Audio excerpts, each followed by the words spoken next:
Inilabas na nga kamakailan lang ang Yamaha PG1 2024 dito sa Pilipinas, isang semi-manual adventure bike.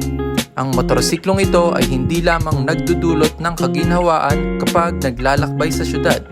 Ito rin ay may sapat na lakas para kayanin ang mga mahabang biyahe at i-conquer ang mountain terrains natin dito sa Pilipinas upang magdulot sa iyo ng dagdag kaligayahan, lalo na kung mahilig ka mag-relax sa nature at mag-camping. Ang PG1 ay merong classic round headlight at taillight na gumagamit ng halogen bulb. Ang harap at likod namang signal lights ay mayroong classic o basic na disenyo na madalas din nating makita sa iba pang Yamaha models. Medyo hawig naman ang disenyo ng panel nito sa YTX. Indicated sa circular part ng panel ang speed, distance, neutral at gears, habang fuel, check engine, high beam at signal lights naman sa katabing panel.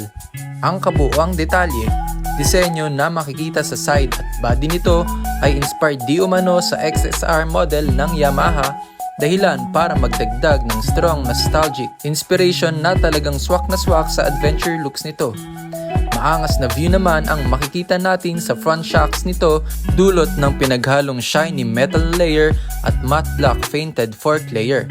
Ito ay telescopic shock absorber with 130mm travel.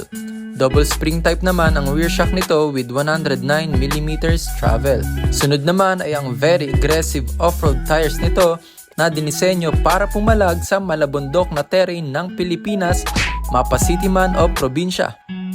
Same 90-100/16 mounted on spoke rims. Ang front brakes ay gumagamit ng single disc with 1 piston oil pump at drum brake naman ang likod nito.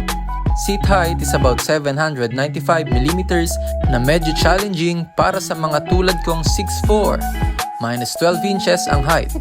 Mataas na ground clearance with 190mm at 107 kg weight na talaga nga namang nilikha para sa mga mahihilig mag-nature trip kahit with extreme off-road pa. 5.1 fuel tank capacity with 1.69 liters of fuel per 100 kilometers of 59.2 kilometers per liter. Relax na relax ka naman sa straight riding position at hindi masyadong mananakit ang iyong balikat kahit ultra long ride pa yan. Wow! Salamat sa wide handlebar nito.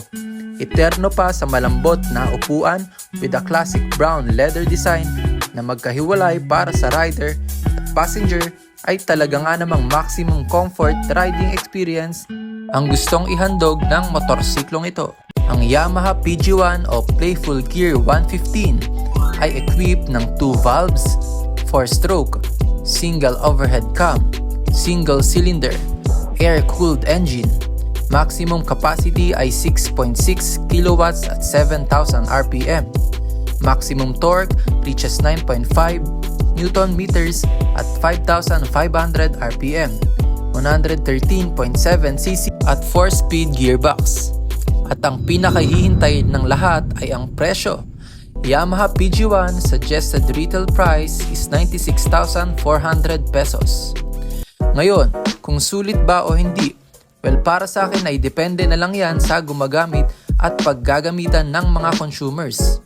Kung may sobra akong pera ay bakit hindi, di ba? Bilang isang nature lover at motorcycle enthusiast na hindi naman mabilis magpatakbo ay swak na swak sa akin ang motorsiklong ito. Ikaw, anong opinion mo tungkol sa bagong bike ng Yamaha Philippines? I-comment mo lang sa baba.